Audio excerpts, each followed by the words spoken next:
नमस्कार, हमारे खास कार्यक्रम देश देशांतर में आपका स्वागत है। मैं हूं टीना झा।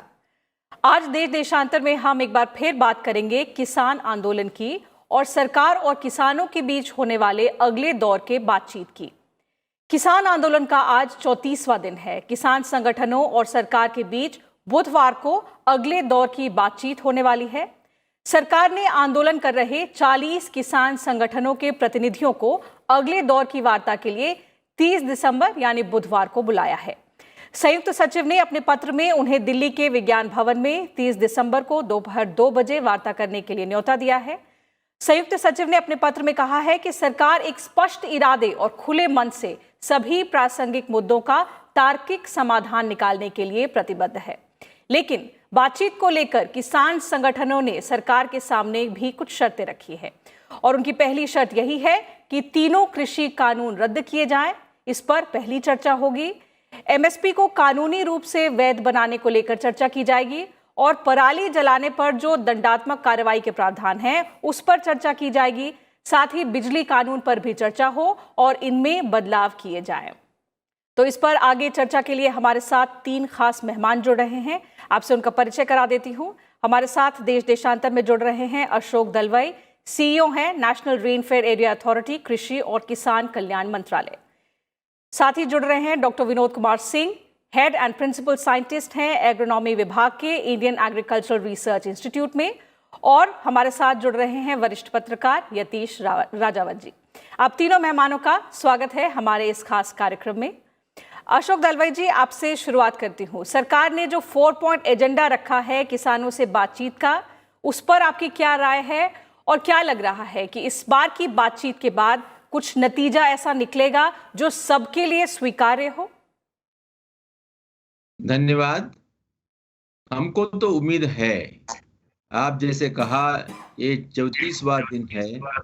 हमारे किसान संगठन बैठे हैं और उनका जो एक जिद रहा है कि ये तीनों कानून जो है रिफॉर्म्स किया गया है सरकार ने, उसको रद्द किया जाए। सरकार का कहना इतना ही है कि जो कानून हमने बनाया है सरकार किसानों के हित में बनाया गया है, देश के हित में बनाया गया है, और ये तीनों कानून को हमारा देश का उच्चतम जो डेमोक्रेसी का एक सिंबल है, पार्लियामेंट में पारित किया गया है। डेमोक्रेसी में पार्लियामेंट एक हमारे सब सिटीजन्स नागरिक है, उनका एक प्रतीक है। तो मैं मानता हूं सबको इसको ख्याल में रखना चाहिए। फिर भी सरकार का उद्देश्य जो है ठीक है, उसके साथ मन भी खुला हुआ है। इसी कारण से सरकार ने उनको कहा है कि आप आइए, हम खुले मन से बैठकर चर्चा करेंगे जी। सरकार ने इससे पहले, जैसे आप जानते हैं कि माननीय कृषि मंत्री ने खुद 7 सूत्री लेकर एक चिट्ठी सबको लिखा है कि आप अजय बातचीत जो हुआ था पहले, उससे उभर कर जो आए थे पॉइंट्स, यही 6-7 पॉइंट्स था। उन पर कार्रवाई करने के लिए सरकार राजी है। तो कल जो बैठक होगी, इस बैठक में इन मुद्दों के साथ साथ अगर और कुछ किसानों को कहना है, किसानों के हित के दृष्टि से, तो सरकार मानने के लिए तैयार है। मगर इतना ही मैं कहना चाहूंगा और अनुरोध भी करूंगा कि जो पार्लियामेंट में पारित हुई कानूनों को रद्द करना उचित नहीं है। उनमें जो सुधार चाहिए, संशोधन चाहिए, वो करने के लिए राजी है सरकार। और खुद माननीय प्रधानमंत्री जी ने भी कहा है कि हमारा मन खुला है, माननीय कृषि मंत्री जी ने कहा है, सबने कहा है। तो मैं मानता हूं कि कल जो बैठक होगी विज्ञान भवन में, जरूर इससे कुछ एक हल निकलेगा कृषि, किसान और देश के हित में। ठीक है। यतीश राजावत जी, आपकी क्या राय है? इससे पहले भी हमने देखा है कई दौर की वार्ताएं हुई हैं, लेकिन सबके सब बेनतीजा रही हैं। अब अगले दौर से पहले भी देखें तो किसानों ने जो शर्त रखी है उसमें सबसे पहली मांग उनकी यही है कि केंद्र अपने कृषि कानूनों को रद्द करे। ऐसे में क्या बातचीत सफल हो पाएगी? क्या आसार लग रहे हैं आपको? टीना जी, ऐसा है, पहली चीज तो 2-3 चीजें मैं स्पष्ट कर दूं कि ये पंजाब के किसान हैं जो धरना कर रहे हैं। जी। दूसरी चीज मैं स्पष्ट कर दूं कि ये जो 40 किसान यूनियन है, ये सारी किसान यूनियन ज्यादातर पंजाब से ही हैं। और तीसरी चीज मैं स्पष्ट कर दूं कि जो ये मतभेद है, ये किसान और सरकार के बीच में नहीं है, इसमें अब राजनीति घुस गई है। और राजनीति इस की वजह से और राजनीतिज्ञों की वजह से, कुछ पार्टियों की वजह से ये मसला सुलझ नहीं रहा है। तो इसको मद्देनजर रखते हुए आपको ये समझना चाहिए कि पंजाब के किसानों का ये जो धरना है और ये जो 40 यूनियन को जो सरकार ने बुलाया है और सुलझाने की जो कोशिश की जा रही है, वो उसमें सारे देश के किसान नहीं जुड़े हुए, ना ही ये इसके जो इसकी रिकमेंडेशन जो आएंगी वो सारे देश के किसानों के हित में होंगी। सिर्फ पंजाब के एक तबके के किसान के हित में होंगी। आपको पता है कि पंजाब का किसान देश के बाकी किसानों से अलग है। मतलब औसतन देखेंगे तो आप देश के किसान के पास करीब 1 हेक्टेयर से कम भूमि होती है, लेकिन पंजाब में औसतन एक किसान के पास 3.72 हेक्टेयर यानी कि 3.5 गुना से ज्यादा भूमि होती है। तो वो अपने आप में एक प्रॉस्परस और खुशहाल और रिच फार्मर होता है पंजाब का। तो इसलिए जो ये बातचीत होगी ये उस मुद्दों पे होगी जिससे ये प्रॉस्परस फार्मर को क्या चाहिए और कैसे वो बात सुलझाई जा सके। अगर ये किसान और सरकार के बीच में बातचीत होगी और इसमें राजनीति नहीं होगी या राजनीति पार्टियां जो इसमें दखल अंदाजी कर रही हैं और अपनी रोटियां सेक रही हैं, अगर वो इसमें मतभेद नहीं करेंगी तब तो ये बात सुलझेगी और आगे बढ़ेगी।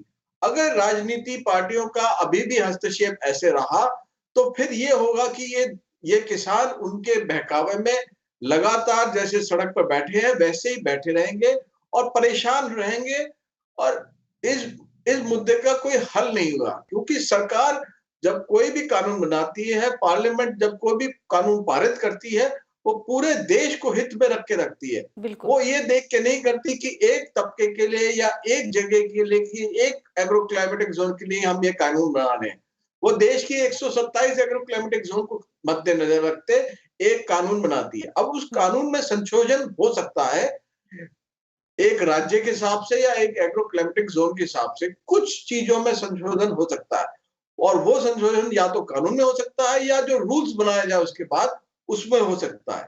इसी चीज की बातचीत करने के लिए सरकार इन किसानों को बुला रही है विज्ञान भवन में।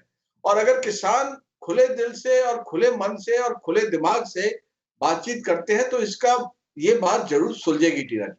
जी बिल्कुल। और फिलहाल तो सबसे बड़ा सवाल यही है कि 34वां दिन हो चुका है आंदोलन का, इस डेडलॉक को कैसे सुलझाया जाए, इसके प्रति हम देख रहे हैं कि सरकार कोशिश लगातार कर रही है। डॉक्टर विनोद कुमार सिंह, एक बहुत बड़ा मतभेद का जो पॉइंट था वो था एमएसपी को लेकर। अब सरकार ने जब एमएसपी पर भी लिखित आश्वासन देने की बात मान ली है तो क्या लग रहा है कि एमएसपी पर बात बन सकती है क्या?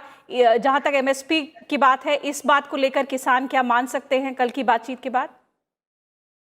देखिए, एमएसपी की बात जो पहले इससे वार्ताएं हुई हैं उस समय भी सरकार ने अपनी तरफ से पक्ष पहले भी रखा है कि हम एमएसपी को खत्म नहीं करने जा रहे हैं, एमएसपी की जो स्थिति है वही रहेगी। और आप पीछे को भी देखिए तो पहले हमारे पास कुछ 7-8 कमोडिटी थी जिसमें एमएसपी हुआ करता था, लेकिन वर्तमान में करीब 22 ऐसी उत्पाद हैं कृषि के, एग्रीकल्चर के प्रोड्यूस हैं जिन पे ये एमएसपी है। तो ऐसा एमएसपी के नाते ये मुद्दा मुझे नहीं लगता कि रुका हुआ है, इसमें बहुत सारी चीजें जुड़ी हुई हैं। और मुझे तो ये लगता है कि जो लोग आंदोलन कर रहे हैं, क्योंकि अभी तक जो निकल के आया है पिछले 34 दिनों में, इसमें कहीं वार्ता तो हुई ही नहीं है। केवल एक प्रश्न किया गया है कि हम ये बिल वापस सरकार ले ले। अब अगर कहीं वार्ता अगर शुरू होगी तो निश्चित है कि इसमें जो कहीं अगर कोई कमी है, कोई उनको गलतफहमी किसानों को है या कहीं पार्लियामेंट में, हालांकि काफी सोच समझ के विचार के बाद ये बिल बनाया गया है, अगर कोई कमी दिखती है तो उसमें सुधार सरकार करने का प्रयास जरूर करेगी, और लेकिन इसके लिए सबसे महत्वपूर्ण चीज है कि वार्ता हो। जी। और मैं ये कहना चाहूंगा कि किसान जो है वो केवल एक या दो राज्यों तक नहीं सीमित है, पूरे देश के बहुत बड़े भूभाग, जैसा कि 127 क्लाइमेटिक जोन की बात की गई, सबकी परिस्थितियां अलग हैं।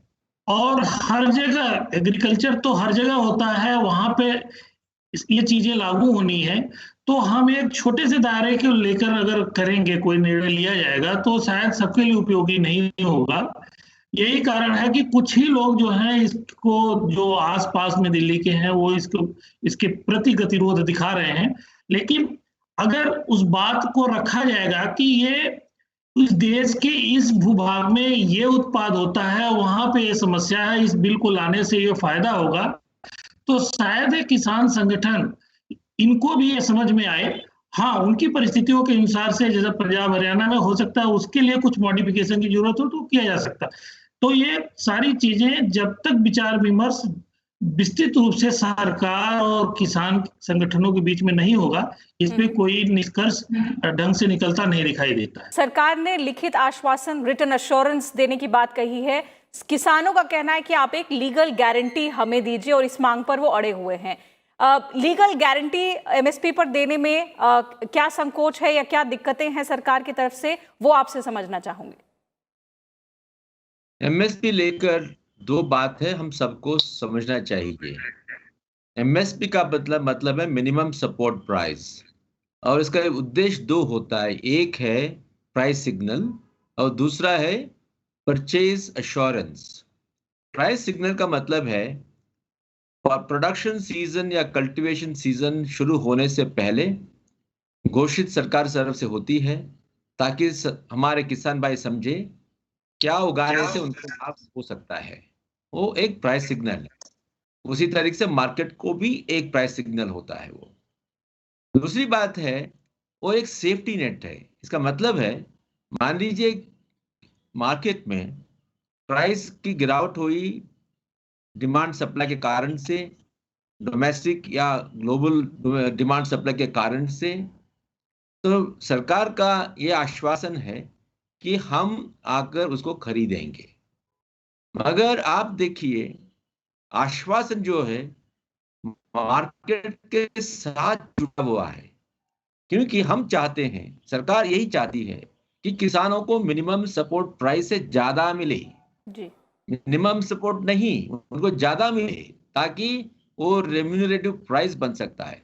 तो सरकार का ये जो रिफॉर्म किया गया है, उसका मूल उद्देश्य यही है कि मार्केट रिफॉर्म के जरिए एक स्पर्धात्मक वातावरण बने मार्केट में, ताकि किसान को अच्छा सा अच्छा रेट मिले, और अगर नहीं मिलेगा तो हम वहां है खरीदने के लिए।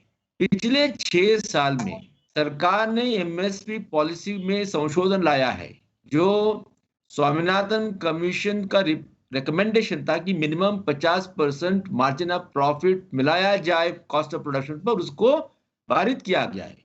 उसके साथ जो प्रोक्योरमेंट था उस पर भी जोर दिया गया है। इसी कारण से जो पहले एफसीआई के माध्यम से पैडी और वीट का प्रोक्योरमेंट होता था, उसके साथ साथ पल्सेस, मिलेट्स, ऑयल सीड्स को खरीदने के लिए एक पीएम आशा नया स्कीम को अडॉप्ट किया गया है। सरकार ने बार बार यही कहा है, क्योंकि ये एक एडमिनिस्ट्रेटिव प्राइस सिस्टम है, ये तो कानून नहीं बन सकता है, मगर एक एडमिनिस्ट्रेटिव एक लॉ बन सकता है, एडमिनिस्ट्रेटिव ऑर्डर बन सकता है। तो जो 1965 में शुरू हुआ था, उसको आज भी कायम रखा गया है। और सरकार ने खुद कह रहा है, माननीय प्रधानमंत्री जी ने खुद कह रहे हैं कि इसको हम रखेंगे और हम लिख कर देंगे, जो ऑर्डर है उसको लिख कर देंगे। तो और क्या है, या खाली पार्लियामेंट से पास हुआ कानून कानून नहीं, वो भी कानून है, मगर ये जो सरकार उनके सिग्नेचर के माध्यम से जाता है वो भी एक कानून है। और एक बात है, किसान को एमएसपी जो आश्वासन चाहिए तो देने के लिए हम तैयार है। क्या हम एमएसपी को एक मार्केट एक्ट का अंग बना सकते हैं? ये बहुत बड़ी चीज है। मैं समझता हूं वो एपीएमसी एक्ट हो या एफपीटीसी एक्ट हो जो नया बनाया गया है, और कोई एक्ट हम बनाए, कोई मार्केटिंग एक्ट में एमएसपी एक अंग नहीं हो सकता है, क्योंकि मार्केट का मतलब नहीं फ्री मार्केट। ट्रेडर को डिमांड सप्लाई के आधार पर खरीदने के लिए मौका देना चाहिए, तभी किसान को अच्छा रेट मिलेगा। अगर मान लीजिए हमने कहा कि इस मिनिमम इस रेट पर आप सब खरीदेंगे, तो ट्रेडर कह सकता है नहीं, इसका क्वालिटी ठीक नहीं है या इसके लिए कोई डिमांड नहीं कि खरीद। अगर ट्रेडर्स नहीं आएंगे खरीदने के लिए, तो जी। सरकार एक कानून बनाने से किसान को लाभ नहीं नुकसान होगा। आप जानते बिल्कुल, हैं और कि यही 2018 आश्वासन में है जो सरकार जब से ये कानून पारित हुए हैं लगातार किसानों को दे रही है। ये आंदोलन भी जब से शुरू हुआ है, हम देख रहे हैं कि प्रधानमंत्री से लेकर कई ऐसे केंद्रीय मंत्री हैं जो बार बार किसानों को ये समझाने की कोशिश कर रहे हैं कि एमएसपी की व्यवस्था बनी रहेगी। यतीश राजावत जी, आपने कहा था कि ये राजनीतिकरण इस पूरे आंदोलन का हो गया है और शायद इसी वजह से ये डेडलॉक जो है वो चलता जा रहा है। ऐसे में सरकार की जो वेट एंड वॉच पॉलिसी है वो कब तक चलेगी? क्योंकि हम देखते आ रहे हैं इतने दिनों से जितने भी दौर की वार्ता हुई है वहां बातचीत एक तरह से हो ही नहीं रही है। किसान अपनी जगह अड़े हैं और सरकार ने भी अपना रुख साफ कर दिया है कि कानून वापस नहीं लिए जाएंगे, जिन रिफॉर्म्स की आवश्यकता है वो की जाएगी। तो ये डेडलॉक कब तक चलेगा? देखिए, ये डेडलॉक का कारण बेसिकली ये है कि किसान एमएसपी को, यानी कि न्यूनतम सहयोग दाम, न्यूनतम पे आप फोकस करिए। सरकार ये कह रही है कि न्यूनतम यानी सबसे कम भाव पे सपोर्ट करेगी सरकार भाव को खरीद से।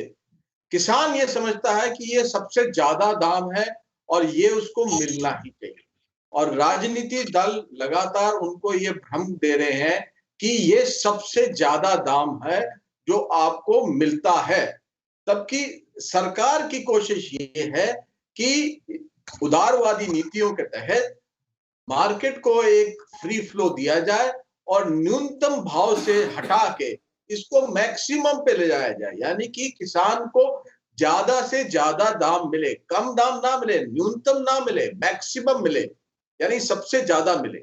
जब किसान ये बात को समझ जाएगा कि इन नीतियों का एक सीधा सा मकसद ये है कि उसको सबसे ज्यादा दाम देने की ये जद्दोजहद है सरकार की, और ये जो कानून बने हैं ये उसी को पूरा करने के तरफ एक प्रयास है, यानी कि एक कड़ी है उस प्रयास में और भी कड़ियां हैं, और भी चीजें सरकार करना चाहेगी और करना पड़ेगा इन कानून के बाद।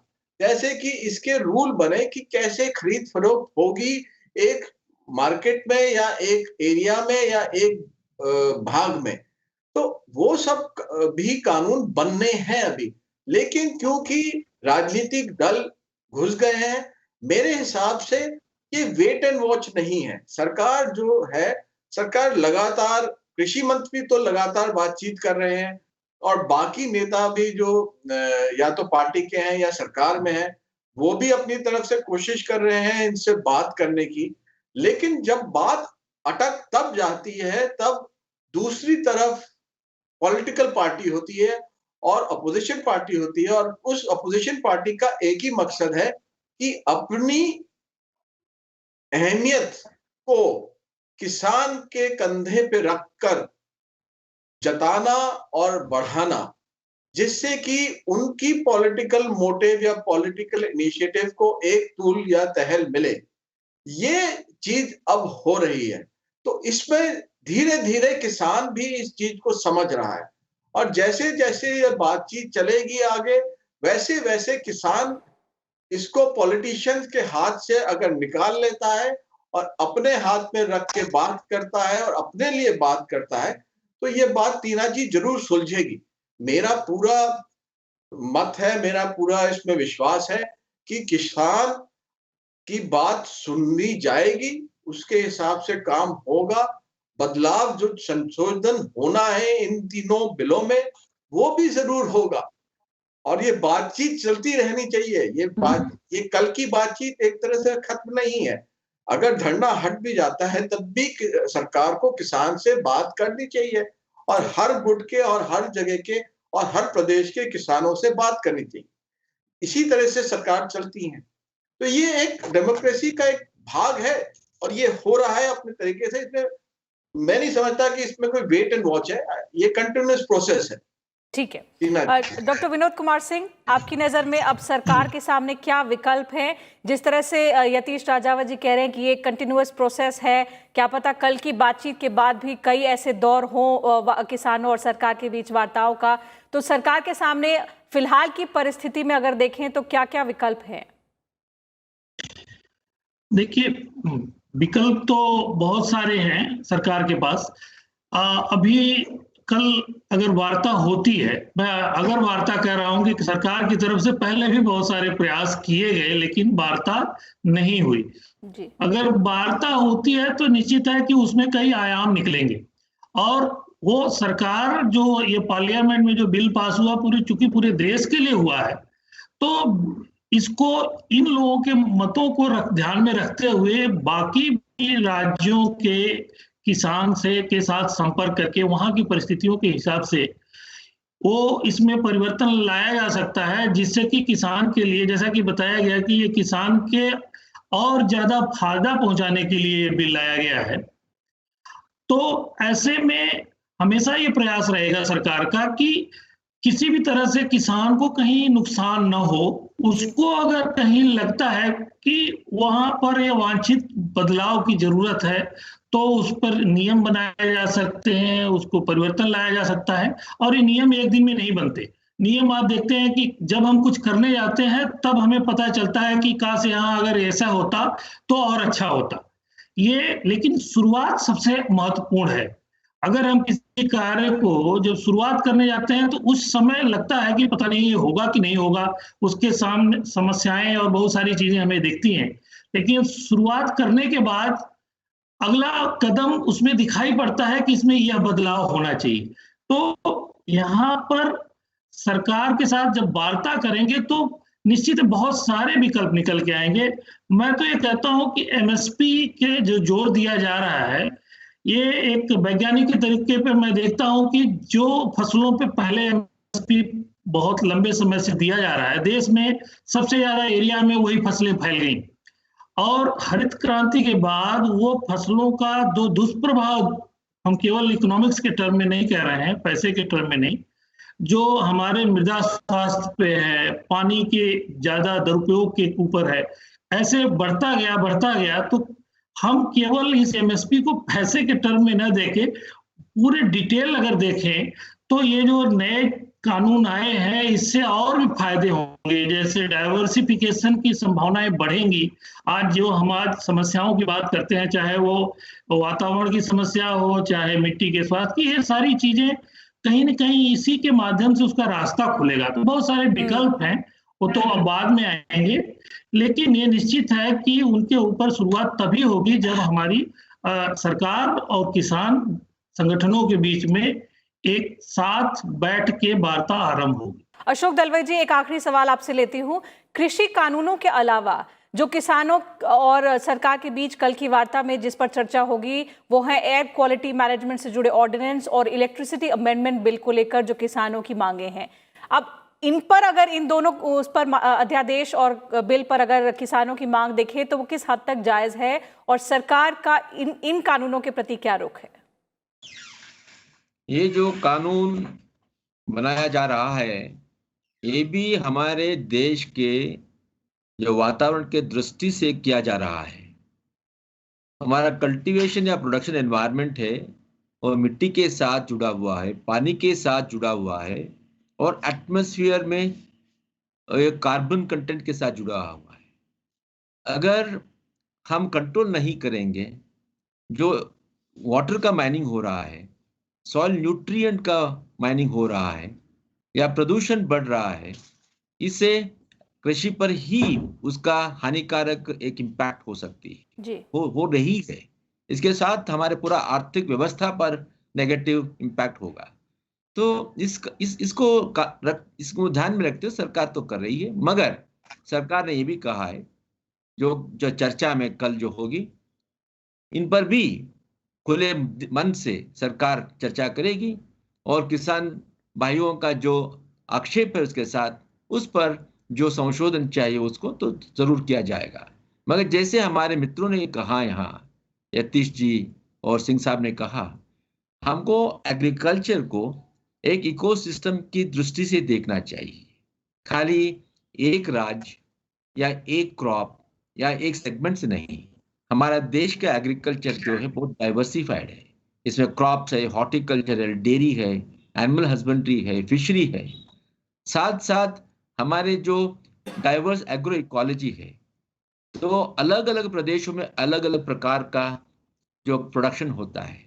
एमएसपी जो है उदाहरण, वो तो खाली 23 कमोडिटीज के लिए है, मगर हमारे देश में कम से कम 450 प्रकार के एग्रीकल्चर कमोडिटीज उत्पादन होता है।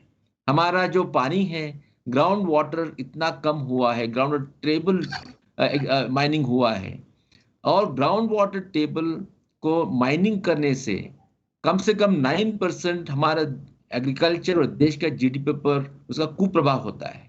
तो देखिए, इतना सब जो हो रहा है, इसको ध्यान में रखते हुए किसान के दृष्टि से, कृषि के दृष्टि से, देश के हित दृष्टि से सरकार एक कानून बना रहा है।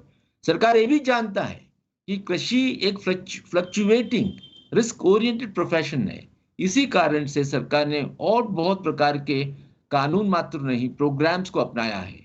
जैसे पर ड्रॉप मोर क्रॉप है, या ऑर्गेनिक फार्मिंग है, या ई-नाम है, और इसके साथ साथ सप्लीमेंट्री इनकम प्रोग्राम पीएम किसान, हर किसान को हर साल 6,000 रुपया पीएम किसान के तहत दिया जा रहा है। तो इसका मतलब है सरकार खाली एक ही दृष्टि से नहीं, बहुत सारे दृष्टि से देख रही है। तो किसानों को भी थोड़ा, मैं समझता हूँ, खुले मन से, खुले दृष्टि से देखने की आवश्यकता है।